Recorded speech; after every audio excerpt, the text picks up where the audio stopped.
Okay. Adum tangan size. Sour lord. Marinam to. Hana. Nana. Shukral lगा. गाल लगी थोड़ा थोड़े. हाँ मैं पार्ट कर देता हूँ. Awal saban dong mo yaure. Moising Mina Bazaar yaure. Ang sangi Everest sa utos sila.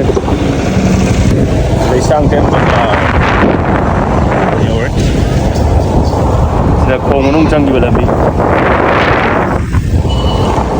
Itaw dera ka tulam natin.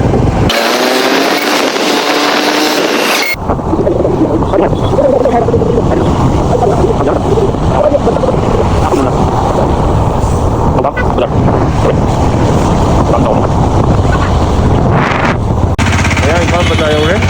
Ito, nalumtag na namin. Pwede ipot na kilogram na ibang sisukan. Hag na rin ate, nalumtas. Ako'y nisang ibon siya. Ito niya laman na rin, hag na rin. Kok asoba, ang magamasaning malaw rin. Kok tapat at halo rin, ate. Sa tao rin rin. Ilaw biya rin rin, sanam rin, masal rin rin. Morong masuki ka na yung masala kay ito. Aluwa ni. Mamada lagi Hyderabadi to koy isa tumche. Lagi mali. Jadi.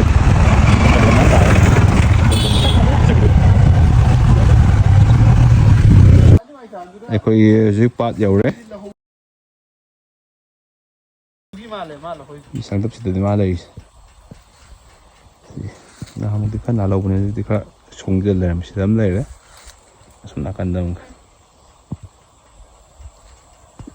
Kilo ini, alu ini, senam ini, and main ingredient sih, and partner ini, sih. Ada aja bang.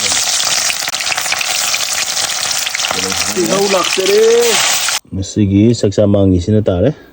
Umur ini metode, sudah marin kayak gitu ya orang.